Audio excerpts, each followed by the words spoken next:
What's up, YouTube? Today we're going to be making a hybrid trap song. It sounds like this.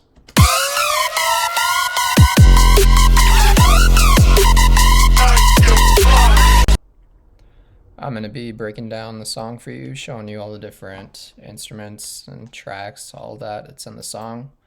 Hopefully you learned something from this. I'm going to start out by just playing the full song so you can hear the final product.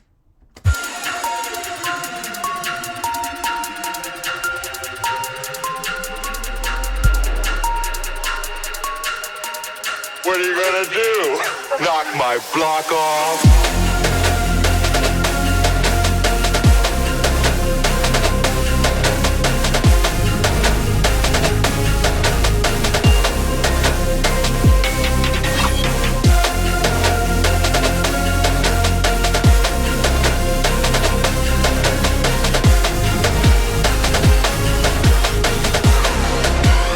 What are you gonna do?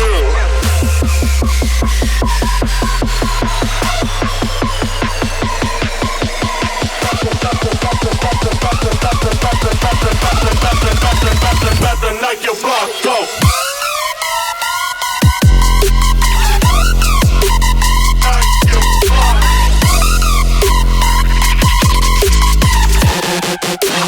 Knock those blocks off.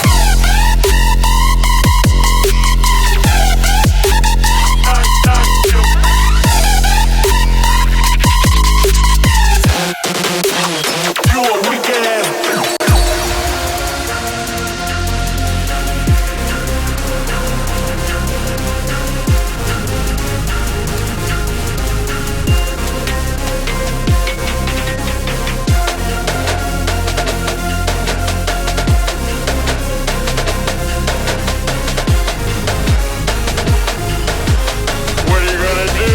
Knock my block off.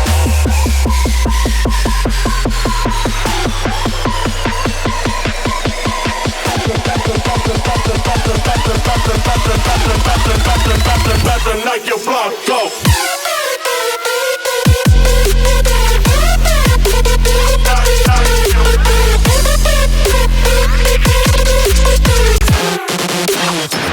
You a weak ass.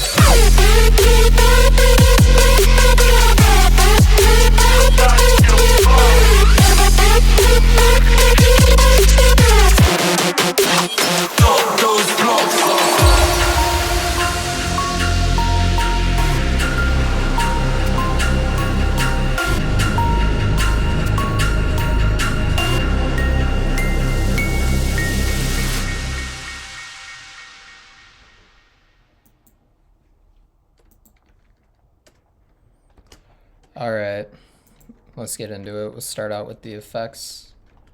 First thing is a downlifter.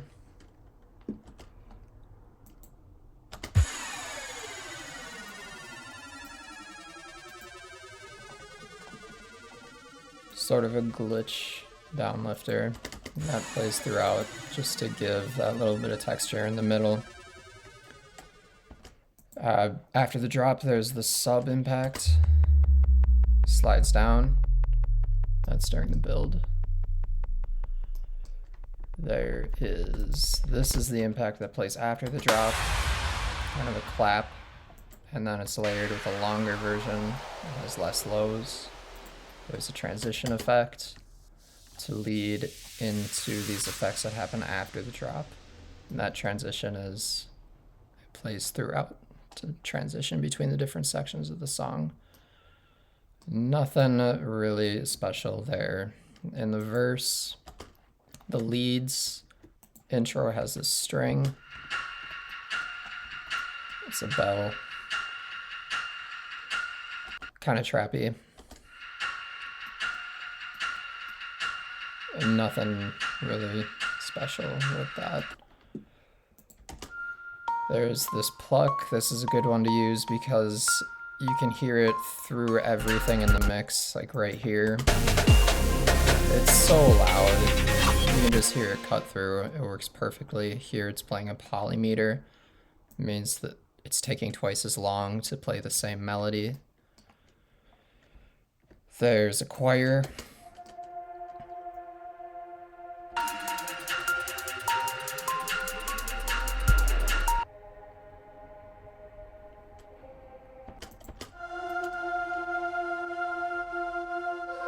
here is playing F, C, G sharp, C, and then that's the same notes that's being played by the bass.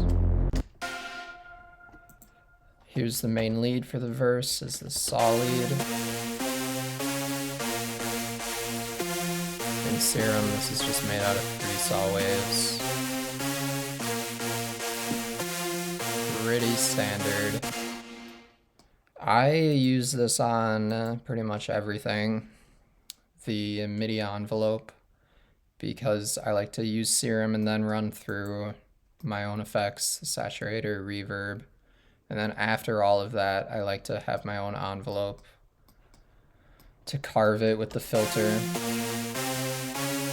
And you just have to do that after the Serum effects. It doesn't sound right if you do it before. You don't really hear it. This was kind of tricky to make. It's still not really loud enough. Even though, I mean, it's being ran through so much, it's still just not loud enough. So halfway through, add another octave. So it's a little bit louder here, it's a little bit better. And it adds some more energy instead of just being repetitive the entire time. It's still really not loud enough, but it's okay. It's pretty loud already. It just doesn't really sound like it. Here's our verse bass. It's a respace. The respace is audio, so we're using this MIDI to trigger it, again using the envelope MIDI. And you can then just map this to a completely different track. That's what I'm doing here. That's how we have this filter movement. For the res, it's just every 2 bars. It's just cutting some of the highs. Pretty standard res, nothing super fancy. So, yep, there's the verse.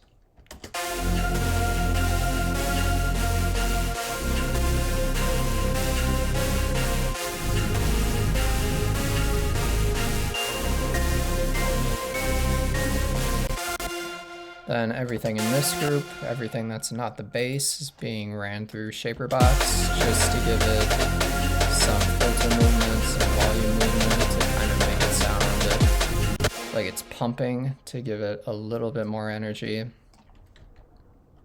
And then towards the end of the verse, right before the build, we start to wash it out with echo and reverb in the echo.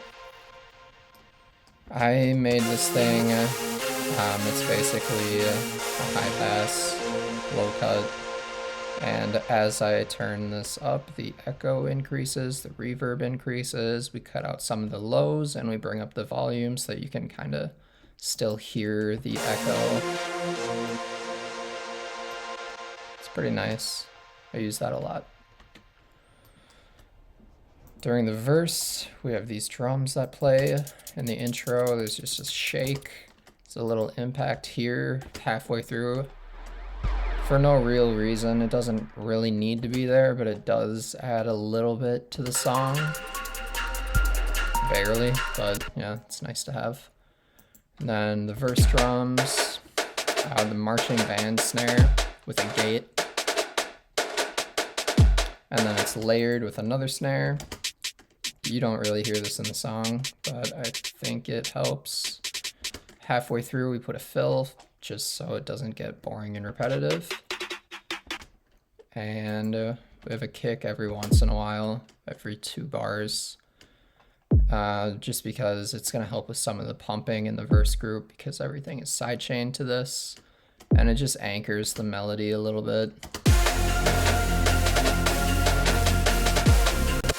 And then towards the end of the verse, we use the kick to kind of build up into the drop.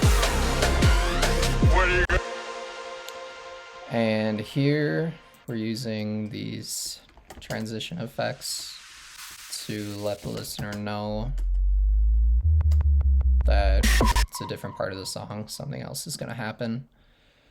And that's why here we're cutting out a lot of the melody, the string, the bell, the saw.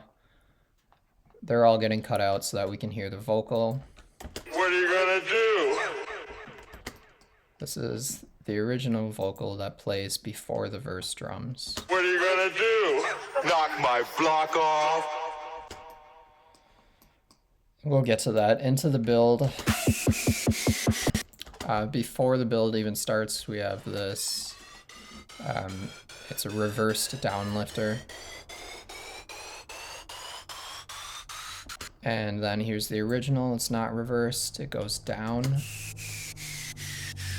So even though you don't really hear this in the song, you kind of realize it's the same thing. It's just in reverse. Here it's going up and here it's going down. And I think that's nice, even if you don't really hear it. It just makes the song sound more cohesive. Here's what our build sounds like.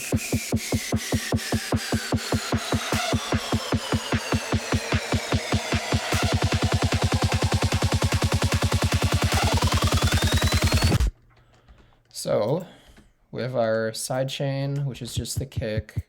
We have a ghost sidechain. That's what everything is actually sidechained to. In this case, it's the exact same. We have the build-up snare. It's just a build-up snare. There's just really nothing else about it. We have this layer, just kind of like the stab layer. This is the lead. It's just flattened and it's down an octave. And then we also have a clap. Doesn't do much, but it helps a lot.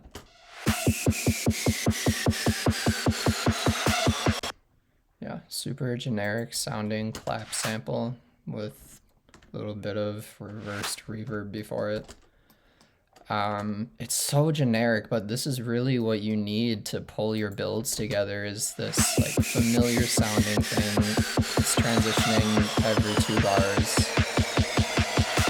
It really pulls it together. And then at the end, we have another snare buildup. Super weird, high-pitched sounding. It cuts through everything really nicely.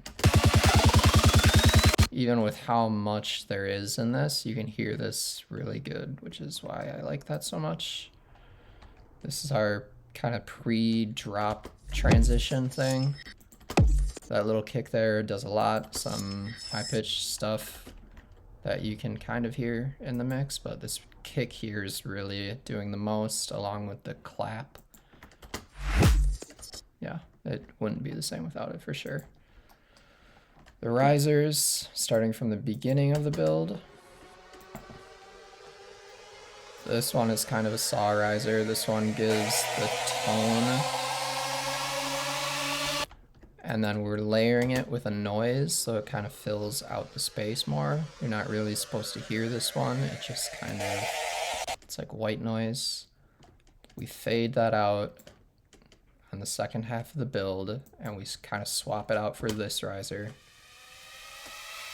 Kind of more white noise, a little bit more high-pitched, and then this at the very end, the most high-pitched riser. Really cool, from Mr. Virtual Riot. I use this one a lot. It's another thing that just cuts through the mix so nice. Like, this is so quiet on paper. It's like -20, but I mean, it sounds just as loud as like everything else in the song. So, for the vocals, this is a sample from a movie. I knew I wanted to make a song called Block Knocker, about knocking your block off, and this is like the only audio clip that I could really find for it, so this is what we're using. What are you gonna do? No. It goes through saturator, multiband compression to make everything really loud, a little bit of reverb, not very much at all. What are you gonna do? No. This EQ is ducking the snare here. This snare, you can see at like 220 is where the fundamental of the snare is. And so there's an EQ that is ducking 220, and that's on a lot of different things. That's on a lot of groups and stuff. And then as the build progresses, we should see this go up. So it's just ducking it less. As the build progresses, we're ducking that snare less. It's okay to have it be a little bit more messy at the end, but it's important to duck the snare in the beginning so that the listener knows that there's a snare there for the build-up. For the build-up vocal, it is this vocal from 3-6 Mafia. And then it's just the first part, low pass, then we let in more highs as it goes through. What are you gonna do? During the drop, we have that same vocal kind of chopped up a little bit. Another vocal. Pretty much the same effects on a lot of these tracks. It's really the same effects. Saturator, multiband compression to boost, reverb, mid-side EQ, regular EQ, sometimes another compressor, and then clipping and or limiting. More vocals. This is the next lyric in this 3-6 Mafia song. What are you gonna do? And then Knock my block. that repeats for the second build. And the drop halfway through the second drop.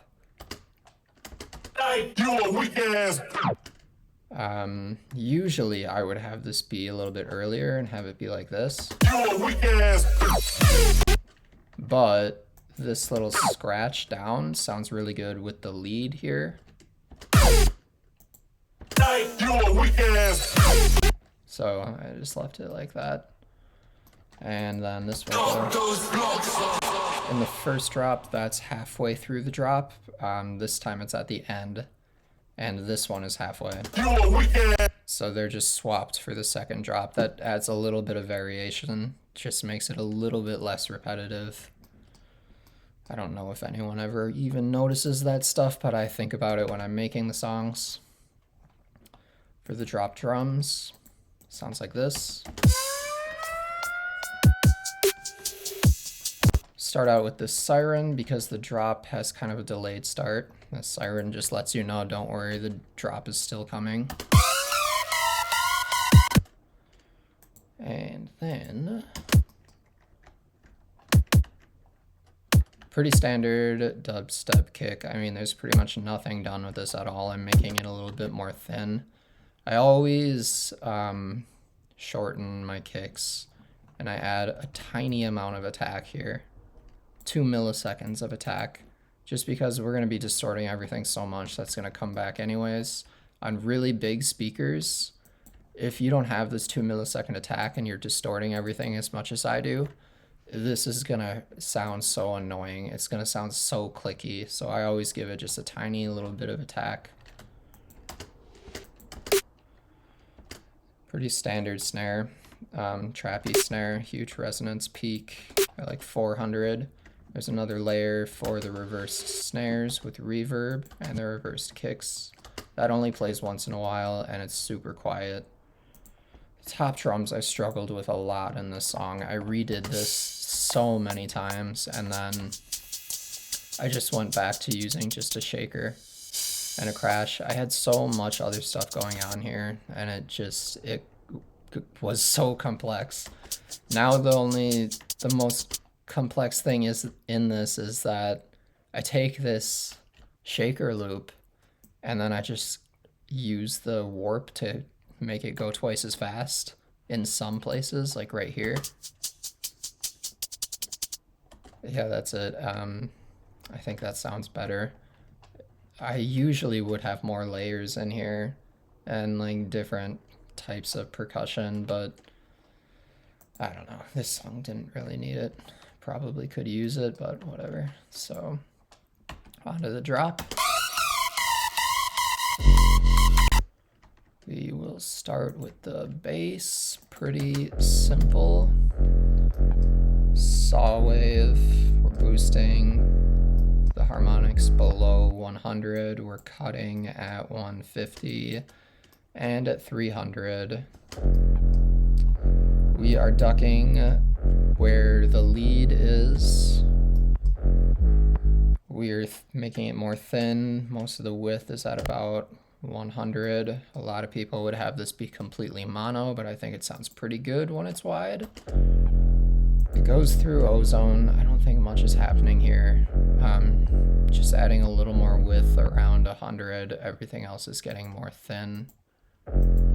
It's really not doing much. I don't think you even really need ozone for that, but I like the way the imager sounds.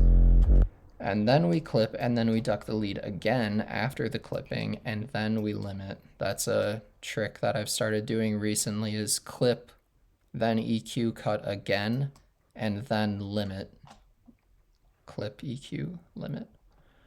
In that order. For our leads, this is the main lead. It's a detuned saw. A lot of effects, but nothing super fancy. The main thing is that it slides between the notes. I have another video that I made on YouTube. It's a YouTube short about how to make this. It's not super complex. The trick is the notes you use and the rhythm, because you want to be playing super choppy notes. Like that. And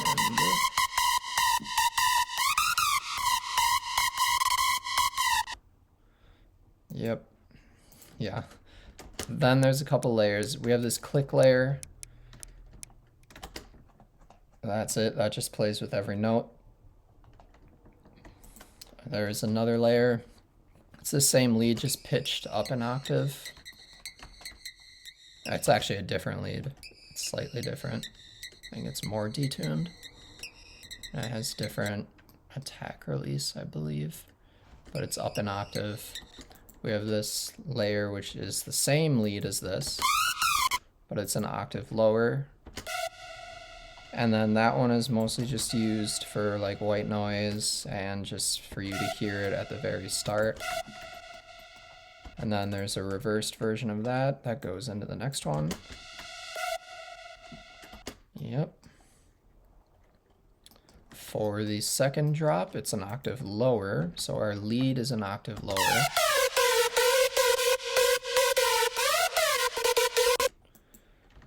I don't have the MIDI here, but what was happening is this first note is an octave up and then it goes an octave down. So it starts high and goes low. For the second drop, it starts low and goes high. So it's an octave down and then up an octave.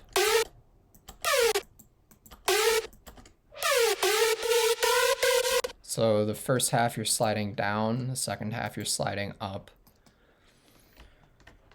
Yeah, it's a big deal. And then for the layers in the second drop, these two layers, the click and the up an octave, are the same. I didn't pitch those down an octave. I honestly forgot to do that, and I don't really care. I think it sounds fine.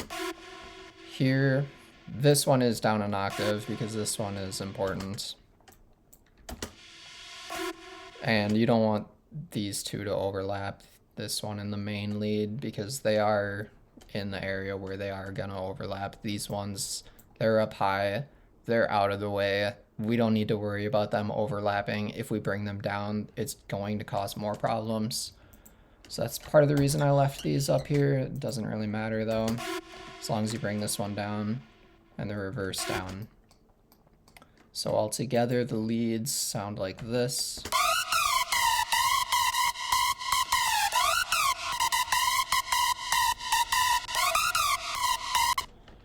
Right before halfway, we're using this kind of a trappy lead. I believe it's just saw waves.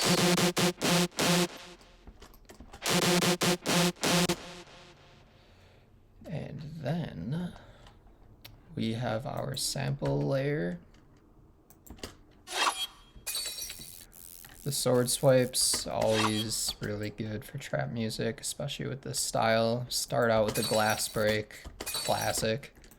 noise layer. This is a tattoo gun. It is using a gate to the shake in the drum loop, so it is basically ducking the shake.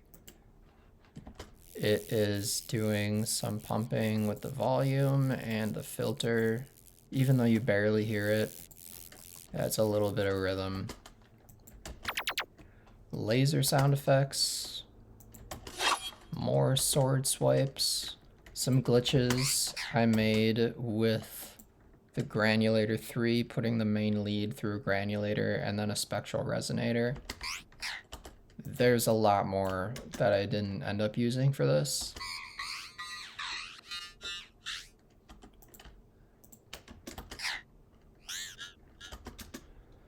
I ended up just using this pretty much. You barely hear it at all. I did use this glitch that I made. This is the same thing. The lead ran through a granulator and then delay. And that kind of just leads you into the next section of the drop. This one kind of is pitching up. Pitching up. That just kind of, it builds into the next section.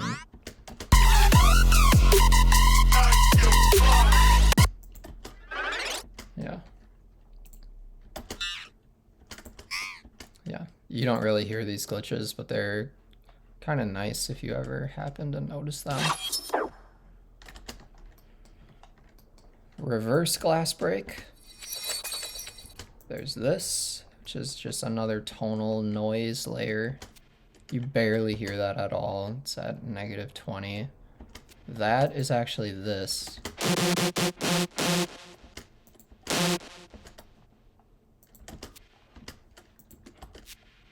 Yeah. I probably didn't need to keep that in there. I don't think this is helping at all, but whatever, it's in there. Yeah.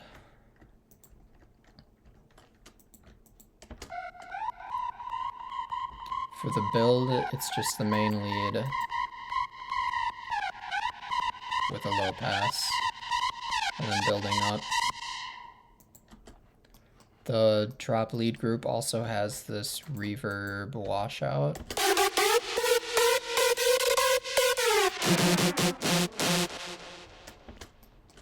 At the halfway point when there's this vocal,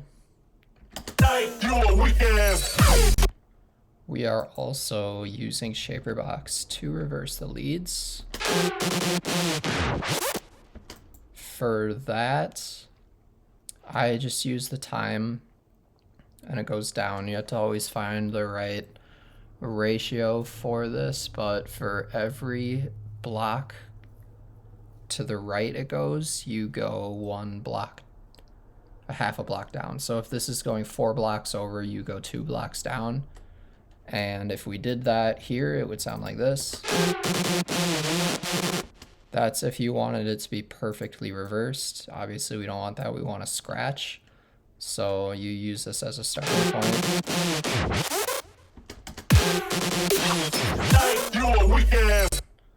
Yeah.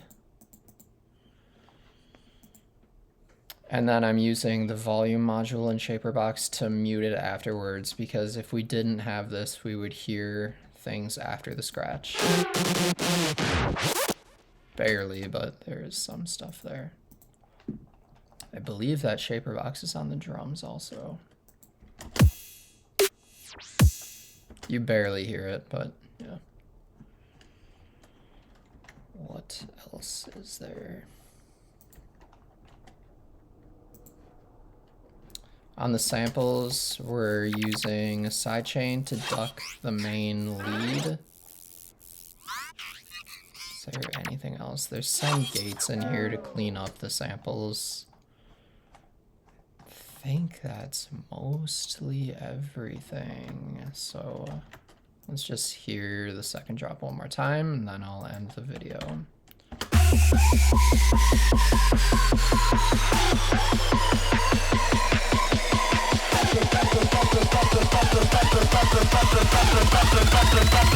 Like your block, go.